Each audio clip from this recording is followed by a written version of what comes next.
Captain, I'm picking up disturbing signals from the sensor array. It's called a cascading biogenic pulse. Captain, depending on its radiant intensity, it could engulf an entire ship. A weapon of that immensity can only have one purpose, the destruction of Earth. They must not be allowed to use it. All hands, battle stations. We are headed for Federation space at maximum warp speed. Full power to shields, Mr. Hill. I'm on it. Captain, we are being hailed. Put it up on the screen. This is the Starship Dankoski. State your name and purpose.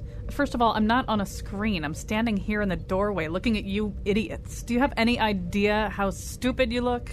Ensign, you scan this life form. Aye, Captain. No, nobody's scanning me. This has got to stop. You guys are in your mid-20s, and you're still going to Comic-Cons and sci-fi conventions and dressing up in costumes from a series that hasn't even existed for years. You know, it's a shame that you feel that way. We're heading to a convention that's heavy on cosplay. Wait a second. Like hot chicks in Sailor Moon costumes? Exactly. Why didn't you say so? Where do you need me? Ensign Wolf, arm photon torpedoes. Aye, Captain. I'm detecting a hull breach on Deck 3.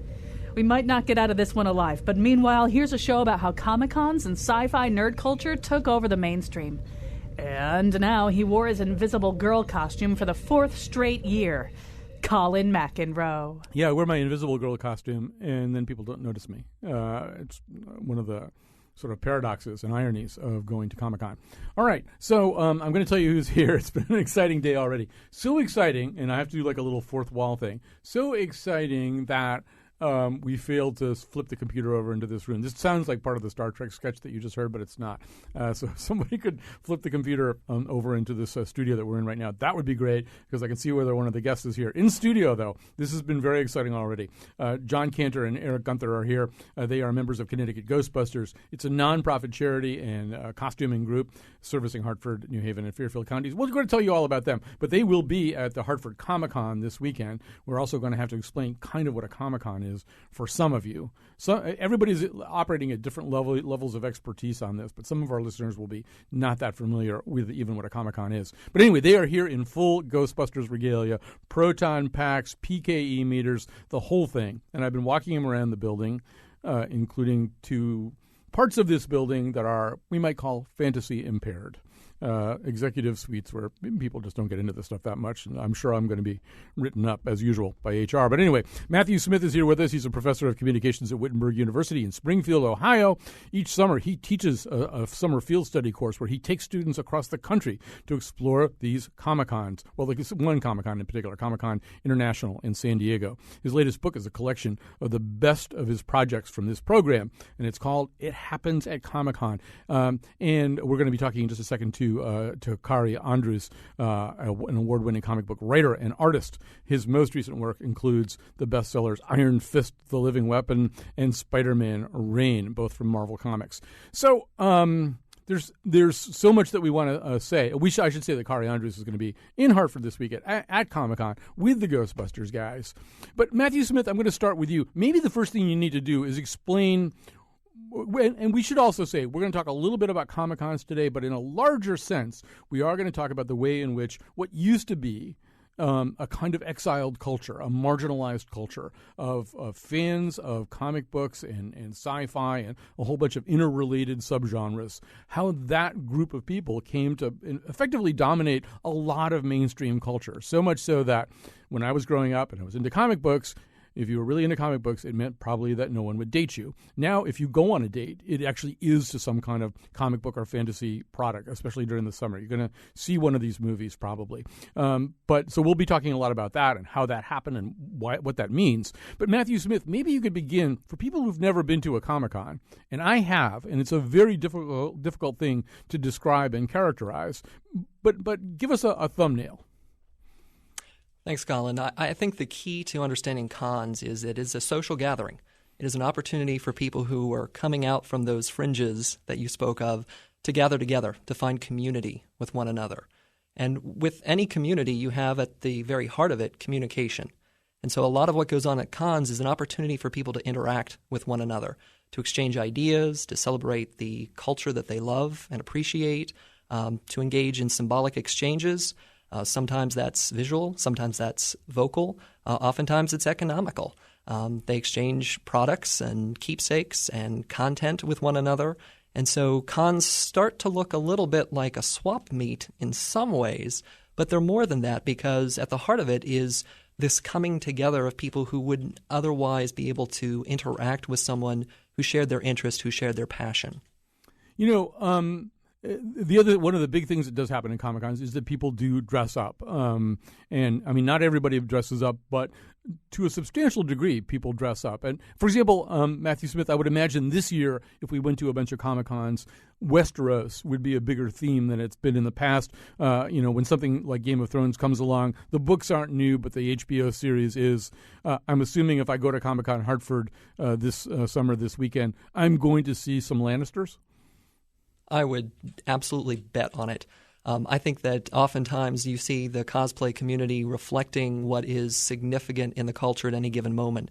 And the fact that something like Game of Thrones is now sort of peaking in terms of wider acceptance, the cosplay community will interpret that and feed it back to us in their visual displays.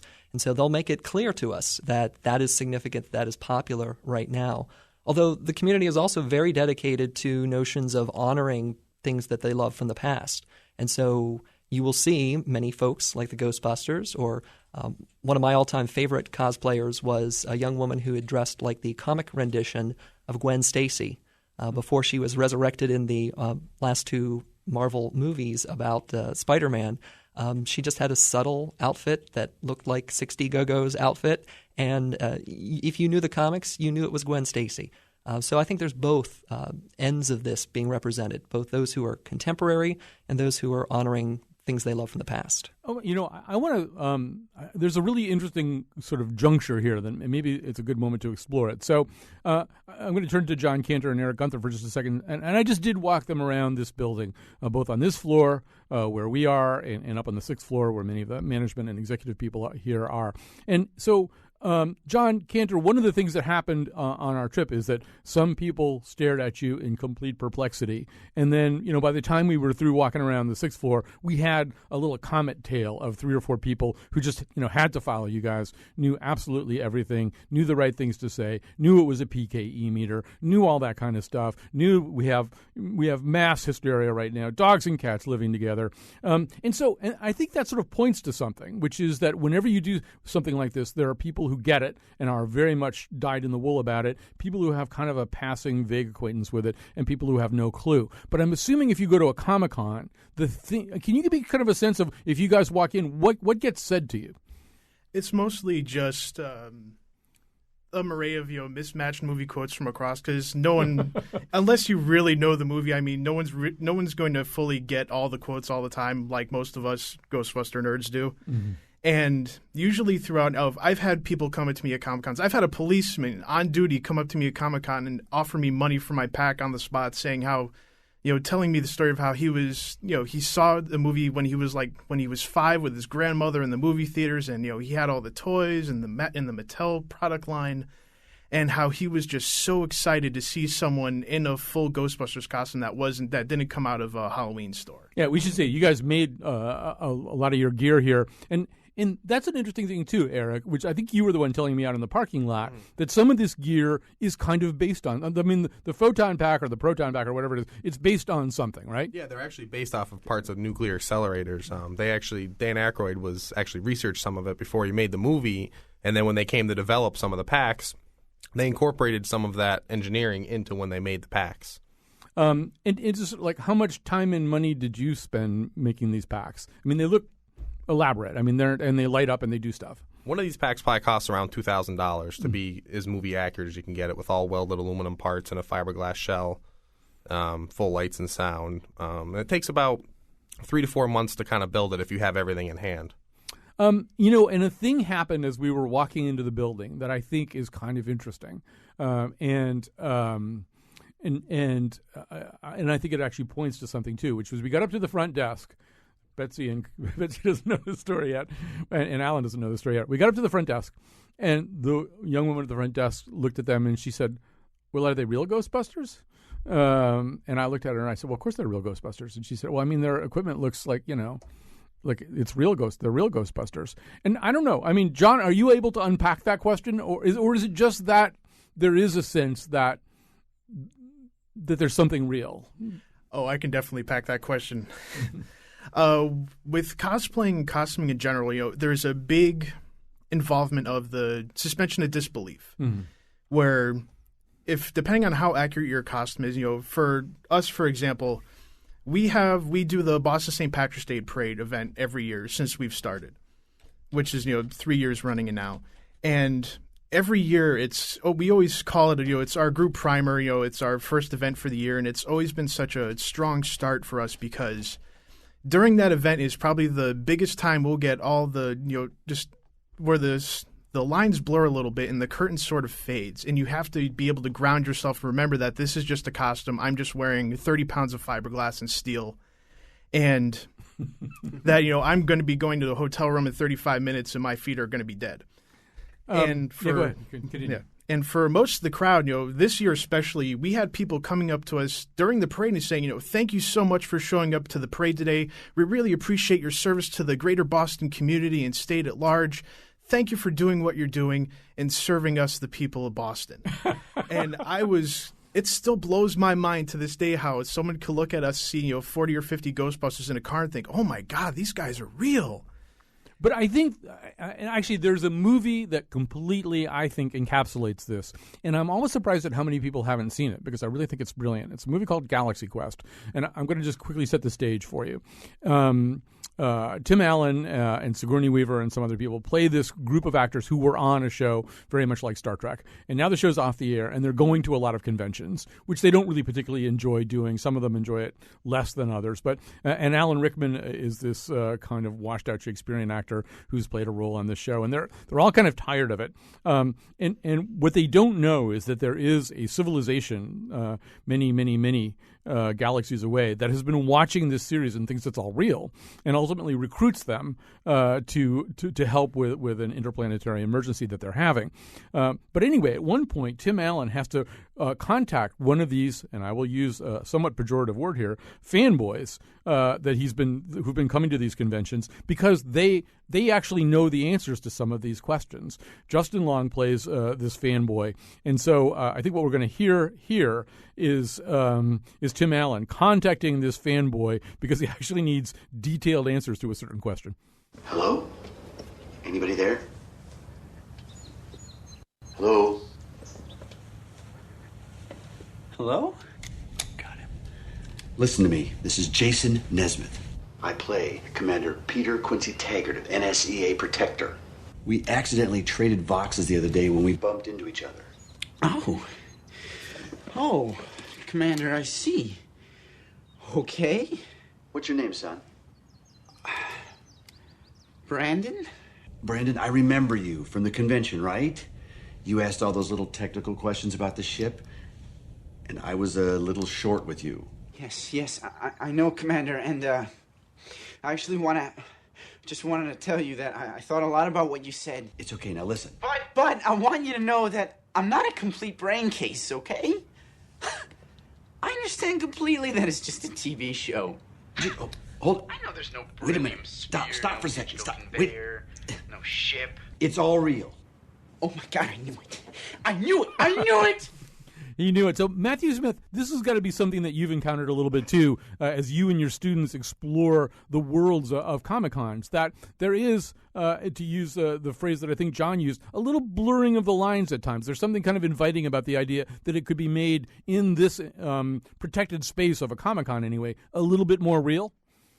Absolutely. I think that the people who cosplay are finding a way to express themselves that otherwise they couldn't do on a daily basis. I mean, there is an opportunity in the con to be fully yourself or fully in that role and to have people appreciate you for that. One of the things that I find most annoying about con isn't at the site itself. It's the local television newscasters who can't help but mock the people who cosplay during it. And I think, don't you understand? These people are putting their heart and souls into this. And this is their one chance, their one time of the year where they really get to be appreciated for their talent, for their passion. And the newscasters are almost treating them like a carnival. And I find that offensive in many ways because I know these people, they really are passionate about what they're doing and their hearts are in the right place. I want to come back to that idea, too. I think it's an important idea. I want to add to the conversation Kari Andrews. As I said, an award-winning comic book writer and artist. His recent work includes the bestsellers Iron Fist, The Living Weapon, Spider-Man, Rain, both for Marvel Comics. He's also the director of an upcoming movie, Cabin Fever, Patient Zero, which hits the theaters this summer. And he's coming to the Hartford Comic Con this weekend, where he will be given a hero's welcome, no doubt. Kari Andrews, I know you've done things like drive 40 hours from Canada to get to San Diego. What to the Comic-Con there. What spurs you to do this? What makes it worth that trip? Well, for me, hi guys, how's it going? For me, that was my very first convention, and I was a young art school student, and I was intent and focused on breaking into the industry. So for me, it was kind of a career. It was a career decision and a quest for my future. So I undertook that torturous drive with no air conditioning, driving through Arizona at 2 a.m. With my brother and another kid from art school. And you never looked back. And you've listened to Matthew Smith describe a little bit what a Comic-Con is like, and to John and Eric talking about the reception that they get at a Comic-Con.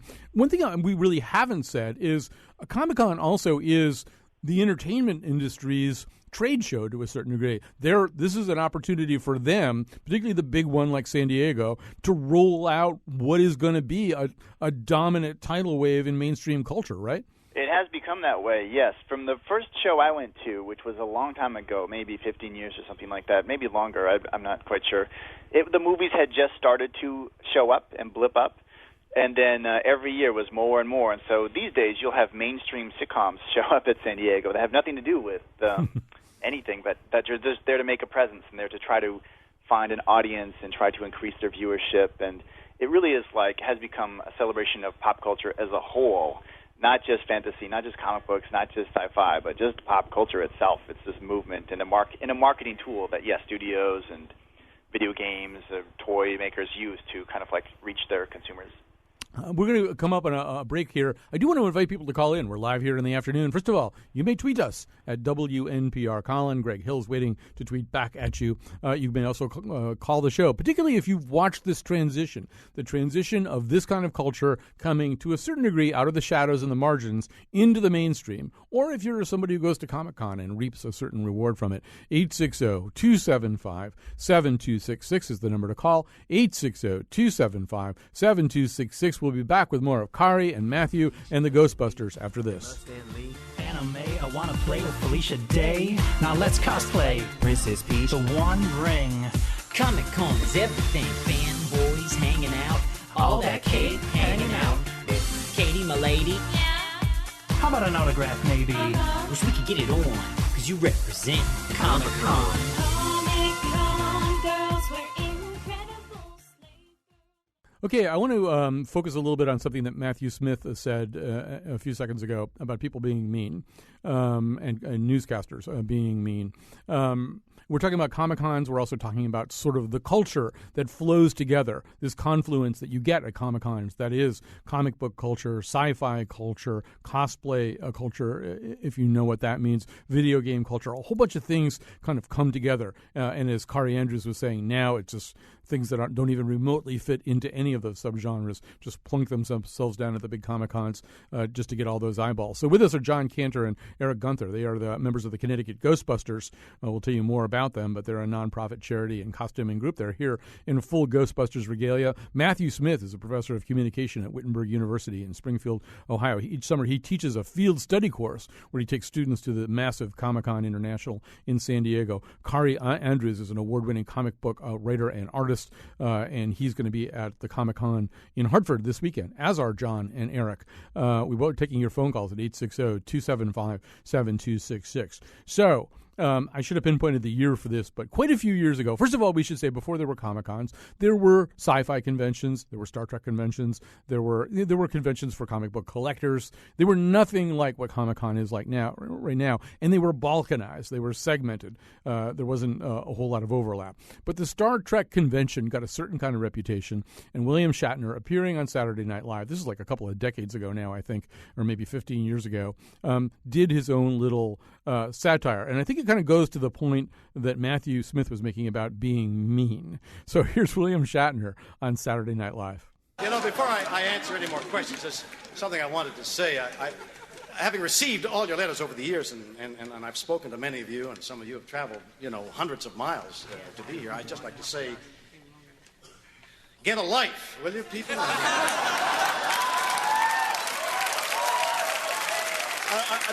I mean, for crying out loud, it's just a TV show. I mean, look at you. Look at the way you're dressed. You've turned an enjoyable little job that I did as a lark for a few years into a colossal waste of time. I mean, how old are you people? What have you done with yourselves? You must be almost 30. Have you ever kissed a girl? I didn't think so. There's a whole world out there. When I was your age, I didn't watch television. I lived. So move out of your parents' basements and get your own apartments and grow the hell up. I mean, it's just a TV show, damn it. It's just a TV show. You can tell that this is 15 or 20 years out of date because living in your parents' basement no longer has a stigma attached to it. It's just an economic reality. But, Matthew Smith, that is mean. And it was funny at the time, but I remember at the time that a lot of fans of the show, the kind of people who did go to those conventions, felt very violated by that, too. And I would have assumed prior to getting ready for this show, that kind of thing had gone the way of the dodo, that everybody kind of accepts now that this is mainstream culture. But you've had experiments where one of your students dressed up as a comic book character and just sort of walked around in the world, right, just to see how people would react?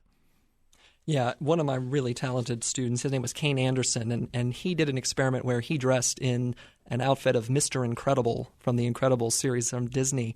And Kane is a handsome man, but he is larger than the character in the film. And so he created quite a striking figure as a somewhat beefy Mr. Incredible. Be that as it may, people would glom onto him. They would attract it to him. They would come up and want to get their picture taken with him.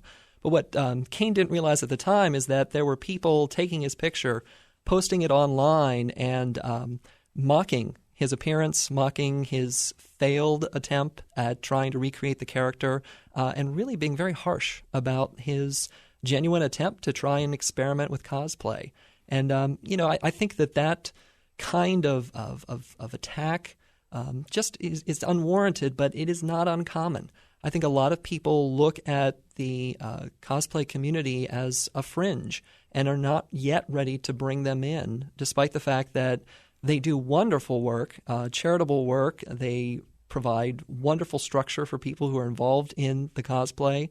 But yeah, there's still that distance socially that is evident in our culture.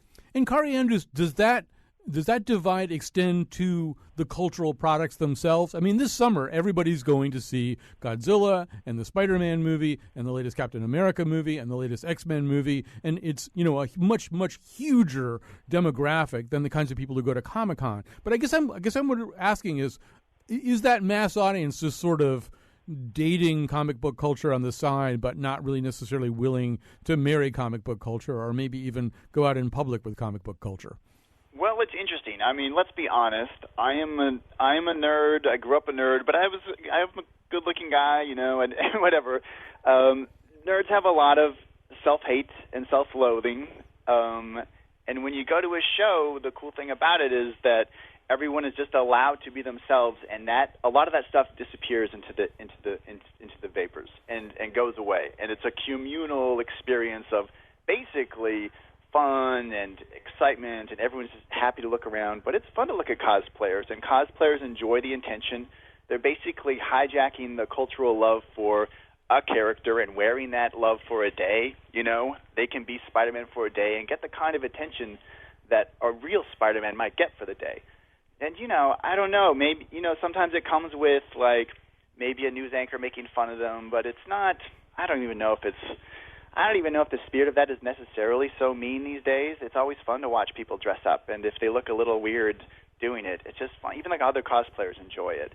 So I don't know if we should be so protective of the cosplaying communities because I think they enjoy the attention. It's fun for everyone, and There's always bullies, but even nerds can be bullies. Go to any internet forum and look what people, look how people talk to each other. And there's also this movement of like fake nerds, where people accuse people of being, wearing the tropes of nerddom to get girls and weird things like that. So it's a complicated mess. But the cool thing about a show and the Hartford Comic-Con or whatever, it's great for the families. It's great for everyone. It's just a fun time with like good kind of like a good communal atmosphere. I mean, but I want to explore the transition that has happened, and I do think that there has been an incredible transition over a course of 20 years. I know because in like 1970 or 71, I was a comic book nerd, and it just wasn't in any sense a cool thing to be. It wasn't even anything you could talk to anybody about because they almost literally didn't know who Spider-Man was. I know how hard that is to conceive of. And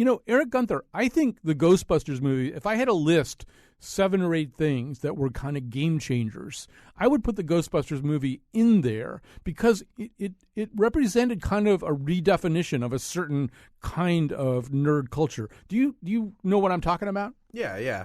They came in, they had a theory about what they were doing, and everyone kind of looked at them funny, but yet they continued on what they believed was right.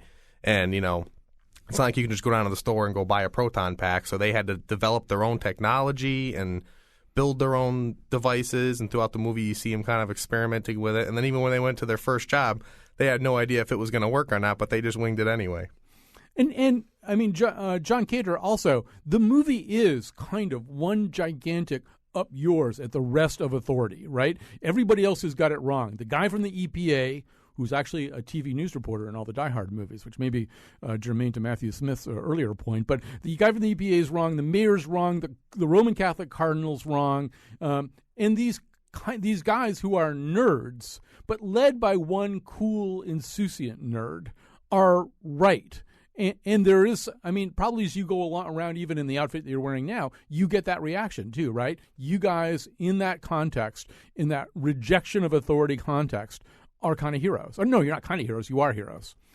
Yeah, mostly at least for the Ghostbusters, we look at it as far as, like from a cosplay point of view, as far as, from getting into character as, we're the last resort. We're the guys who do the nastiest jobs that the EPA, the police, and all the cleanup crews won't do. And when the town goes to, the pit, who are you going to call? Right, and the movie is a fusion of a bunch of things. It is a fusion of nerd science geek culture, people who know a lot of weird language and terminology. In fact, let's go to give people kind of a reminder of this. This is my absolute favorite scene from the movie. Rick Moranis plays an accountant who's been possessed by some Sumerian revenant divinity or something, and he's being examined by the late Harold Ramis. And here's what he's got to say. Vince, you said before you were waiting for a sign. What sign are you waiting for? Gozer the Traveler. He will come in one of the pre-chosen forms. During the rectification of the Valdrani, the Traveler came as a large and moving torb. Then, during the third reconciliation of the last of the McKettrick supplicants, they chose a new form for him, that of a giant slore. Many Shubs and Zools knew what it was to be roasted in the depths of the slore that day, I can tell you. So this is a fusion of, first of all, you have this highly reticulated esoteric language, terminology that's being used, which could be just as easily somebody speaking Klingon or Navi or whatever they speak in Avatar. You have the coolness of the Saturday Night Live ethos embodied by Dan Aykroyd and Bill Murray.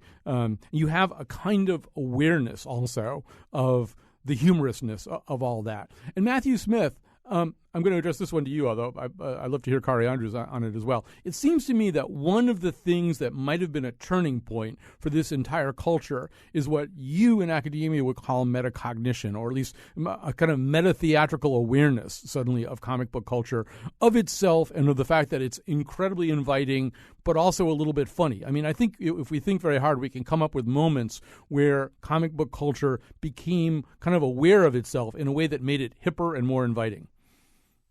Absolutely. I think what happens is when you begin to own whatever it is that people are putting you down for or mocking you for or looking down on you for, and can twist it around in a way that you can control it, you can spin it, it gives you a certain amount of power back that you didn't have before. And if you can exercise that power, if you can do it creatively and constructively, if you can demonstrate, hey, I can laugh at myself, you begin to win over converts. You begin to win over fans who go, oh, I see they're not so uptight, they're not so serious, that they don't understand that what they're doing is outside of what society deems to be the mainstream.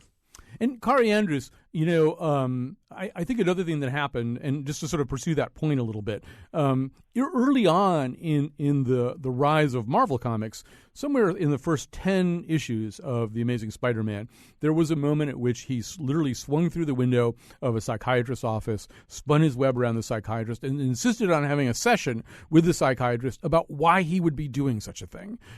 Why anybody would be putting on a costume, possibly subjecting himself to the enmity of the local newspaper and God knows what else, in order to help people who sometimes weren't even all that grateful. And anyway, what kind of person does this? And to me, that represents, the idea of a comic book character from the DC comic book universe asking such a meta kind of question about himself was unthinkable. And Marvel, I feel like, even in that moment, opened up a door that people like you have been walking through ever since. Yeah, definitely Marvel. The Marvel comics were a turning point in kind of the way superheroes were represented, I think, as a reflection of the current cultural state, whereas DC Comics were more tied to the past idea of what people were and how people thought. And people didn't talk about divorce or problems, but in Marvel Comics it was all about problems and things like divorce.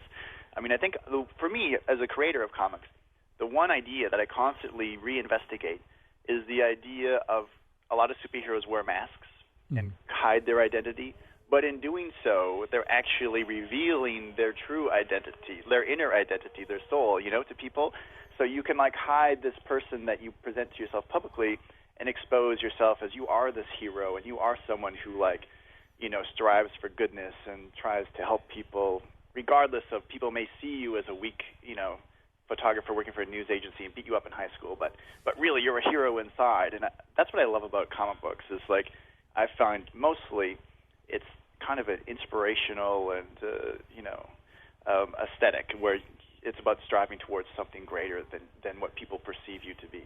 I think that's a great point. I'll pursue that with you just a little bit too. Jules Feiffer, many years ago, writing an essay about comic book heroes, explored that question, although he invited he set up a kind of dichotomy. He said, it does vary from hero to hero. That, for example, in the case of Batman, Bruce Wayne is the reality. Batman is the disguise. In the case of Superman, of course, Superman is the reality. He disguises himself as Clark Kent.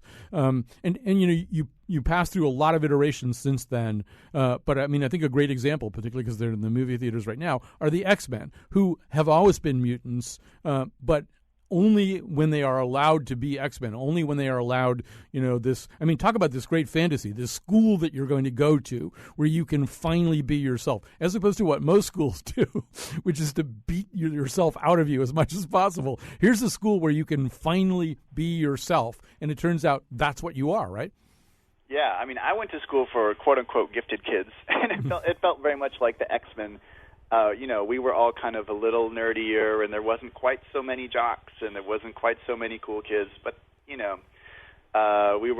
were encouraged to be ourselves, and there is that in society, especially amongst minorities like perhaps the gay population or whoever that has been historically encouraged to hide themselves from mainstream society, and I think that's why someone like Bryan Singer is so attracted to the X-Men franchises, because it encourages, social classes like that to just own and celebrate themselves and not hide away in the shadows anymore. So that's probably even a generation beyond the Spider-Man interpretation of a hero, where it's not even hiding yourself with a mask to reveal your inner personality, your inner soul. It's just wearing your inner soul publicly.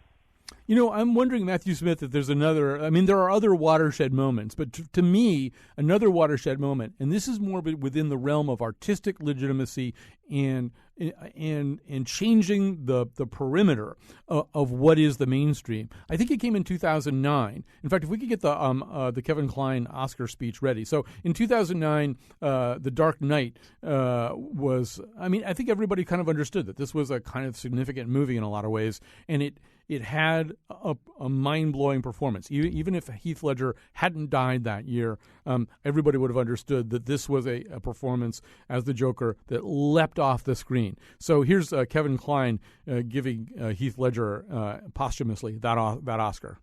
In a year of striking film images, perhaps the most unforgettable was that of a man with his face smeared in clown makeup, gleefully sticking his head out of a speeding car, relishing the night wind and reveling in the chaos he has unleashed on the streets of Gotham City. Menacing, mercurial, droll, and diabolical, Heath Ledger, as the Joker in The Dark Knight, kept us all on edge, anxious to see what act of appalling mischief he might commit next. With this bravura performance, as well as with a wide range of other roles to which he put his unique signature, Heath Ledger has left us an original and enduring legacy. You know, Matthew Smith, I think you could argue that with 3 billion people, or whatever the worldwide audience of the Oscars is, watching, comic books had never really been talked about that way, with such a mass audience in such a high-profile and prestigious venue. And other things happen as a result of that. I think it really is the main reason that the Oscar Best Picture field splintered out or expanded out into 9 or 10 nominees, because there was kind of a sense that if there were only 5 nominees, you couldn't take a film like The Dark Knight and insist that it was one of the best pictures of the year, even if it was, because of some kind of stigma that comic book culture had, that it didn't deserve to be taken quite that seriously. But I feel like as though right around then, and in making that adjustment, there was an acknowledgement about what comic book culture was becoming. I agree with you. And I think, the power of the characters that, Springer created with the Joker in 1940, there's such a depth to be mined there. And yes, Heath Ledger brought his talents to doing that, but the reality is, comics are incredibly fertile territory for exploration. And I think that's why we're seeing multiple renditions of Spider-Man in the theaters, while we're seeing even characters as minor as the Agents of S.H.I.E.L.D. now becoming the feature presenters or players in a television series. There's a lot there that's worth mining, and people are cluing into that. But the acknowledgement from the establishment is always going to be delayed, because the establishment is always a generation older than the people who are making the art. So, for the Academy to come around and actually reward comic book films, we're going to have to wait 10, 15 years to the people who are making comic book films are the ones who are giving out the awards. All right, I want to grab one call here, then we're going to go to a break. Here's Andrew calling from New Haven. Hi, Andrew. Hi, Colin. How are you today? Good. I really enjoy your program. I just wanted to comment on the story your guest told earlier about one of his students who dressed up as Mr. Incredible, and he was a little overweight, and I guess he got made fun of a little bit. I don't really see the tragedy with that. I mean, like your guest said earlier, these people are looking for attention. They're trying to get a reaction from people, and I don't think it's such a big deal that he got made fun of, especially as an overweight person dressed as Mr. Incredible. It kind of reminds me of, in Little League today, everybody gets a trophy. What's the point? It's like society has become so soft, Well, Andrew, your sang-froid alarms me here, but let me go back to Matthew Smith about that. I think it's more the tone that you were talking about. Yes, obviously, your student was doing this partly as an experiment to see what kind of reactions he might get, and therefore would have a scholarly interest in what all those reactions were. But I guess it might be sort of the tone of the kinds of things that were cropping up on social media that was more not just disparagement, but a certain kind of disparagement. Yeah, the reaction of people who are physically present was so positive and so warm and receptive that I think the internet comments stood out in such stark contrast. Not being able to confront him physically, not being able to come up to him and say, that was a really bad choice, but feeling he could do that on a worldwide stage. I think that's the qualitative difference there, that, someone feels empowered when they're away from physical confrontation, but not willing to make that same kind of critique in person. When you Ghostbusters want to react to what Andrew was saying, we saw you shaking your heads. Yeah, that's always an interesting topic of discussion in the cosplay community because, as an overweight fellow myself, it's not wholly about the attention you garner from dressing up as your favorite comic book character, or in my case, a favorite movie character. Most of what cosplayers act around these days are more of showing off their skills as a builder, and to a very, very smaller point, I guess you could say, maybe a little attention. You're looking more for recognition. For instance, my Ghostbuster kit, it took me a year and a half to completely find all of the parts, to do the research, to, look upon reams and reams of reference photos to be able to, make this costume. And to say that, that someone only does that to garner your, 15 seconds of fame in a comic convention is, it sort of demeans the effort and meaning that someone can put into a build of this type. Especially with, more cosplayers who do, most of the ones you will see at, Hartford Comic Con, like, Riddle and Bethany Maddock, where they put a lot of effort. These are seamstresses that their work blows my mind on a daily basis, seeing the kind of, time and skill that they use to put towards these costumes.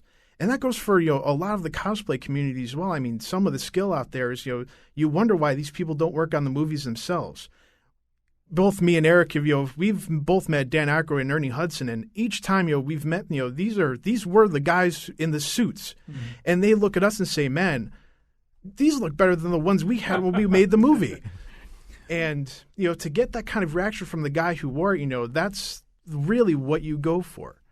And Eric, I think another thing, just to sort of piggyback on something that John just said too, is one distinction between the Ghostbusters and comic book heroes or superheroes. Superheroes usually are kind of ripped, no matter whatever kind of other kind of mutant problems they have, or they're always kind of ripped and have these kind of impossible to achieve workout bodies, impossible to achieve without either steroids or gamma rays. But part of the, I said the Ghostbusters were a confluence. They're the confluence of a lot of stuff. They're science nerds. They're Saturday Night Live comedians, but they're also based on the guys who come to your house for Terminix, or and they're the guys who come to your house in a panel truck for some kind of problem you're having at the house. And as a result, they kind of weren't ripped. They were a link between regular guys and that whole world of sci-fi and fantasy. Mm. And even in the second movie, there is a part where Venkman says, "Suck on the guts, guys, we're the Ghostbusters." That kind of brings it home to show you, hey, we're not in shape. And then if you look at Egon, he's the skinny guy, the dorky guy, out of the group. And then you got Ray's like the mechanic, so he's got a little bit of a beer gut. Venkman, he's just bald. That's the only. But they're all normal guys. There's nothing really super about them except for the fact that they're willing to put themselves out there and use their technology for the greater good of humankind. Well, that's what we're all about here. We have to take a quick break here. We're going to have a short segment. Time is flying by here. Short segment when we get back. All of our guests will still be with us.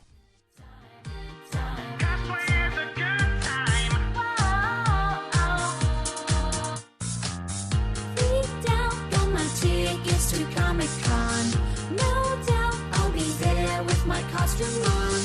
One's up if you're down to dress up tonight.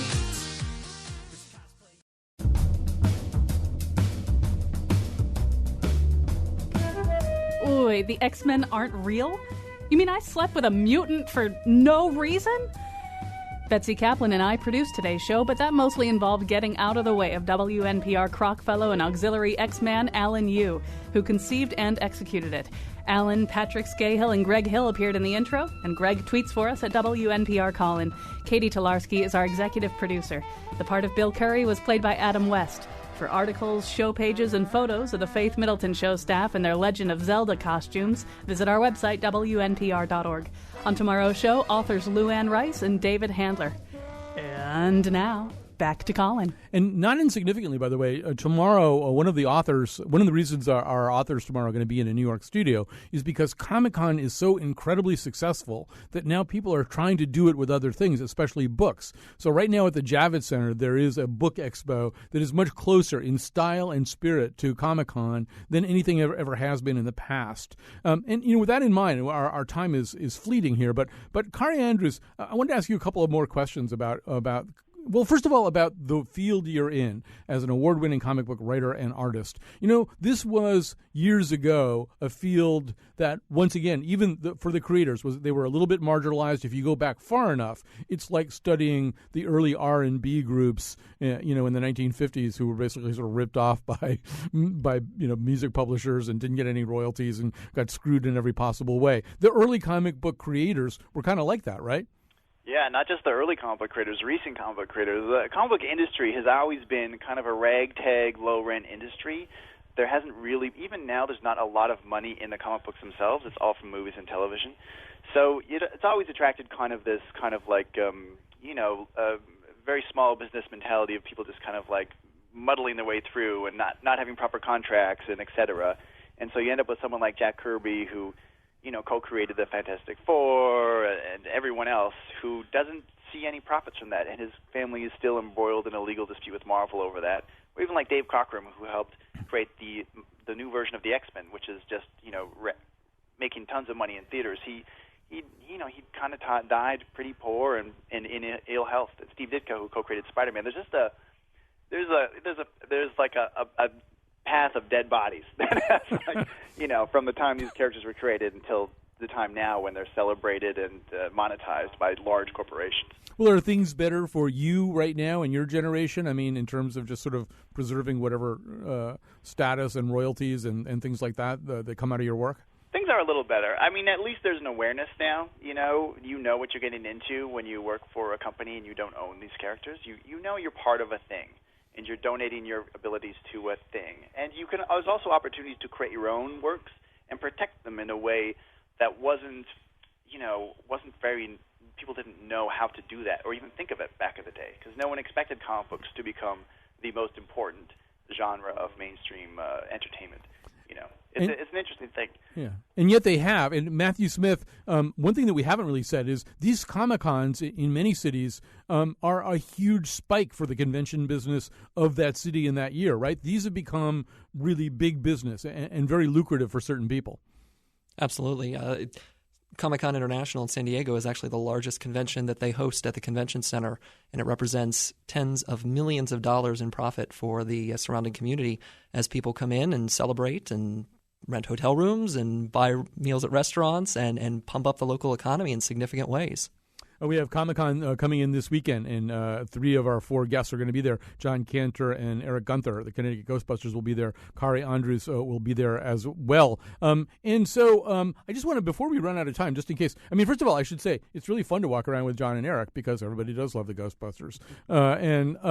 So how people can sort of rent you or something? I mean, how does that work? If they'd like to come to a charity event, that's what we prefer to do. We don't like to go to birthday parties to make money off people. That's not what we're in this for. Because that happened to the real Ghostbusters in the beginning of the second movie, right? Yeah, we don't want He-Man getting yelled at us, so, we like to make an appearance to, bring smiles to people's faces. I even have a tattoo on my arm of the Ghostbusters symbol. When I'm at work, some people might say, hey, what is that right there? And I'll lift my shirt up.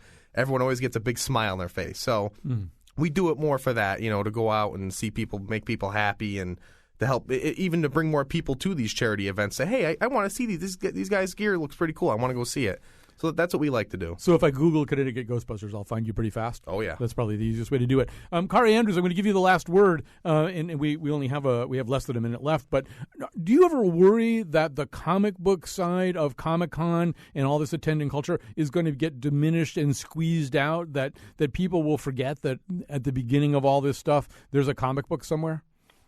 There is, in my field, there is a certain segment that feels betrayed by Comic-Cons and left behind and marginalized by the larger movies and TVs and celebrities and even cosplay to an extent. But for myself, I just I grew up thinking of it as one thing. I didn't think of things segmented into different boxes when I was a kid. I didn't think of movies as different from comics, as different from toys. It was one thing.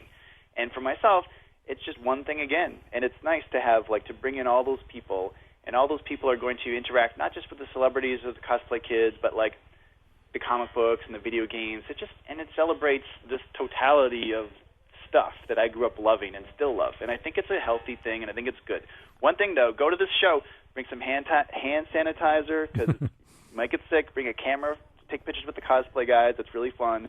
If you get a headache, it means you need to drink water. If All right. you're shaky, it means you need to eat some food. Kari, for attending the show. All right, we got to go. Thanks very much to everybody, especially to our Croc fellow, Alan Yu, who pulled this whole thing together. Check WNPR.org later for more.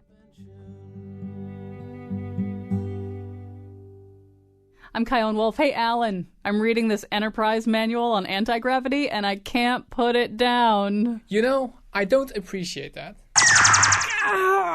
I didn't know that thing actually works.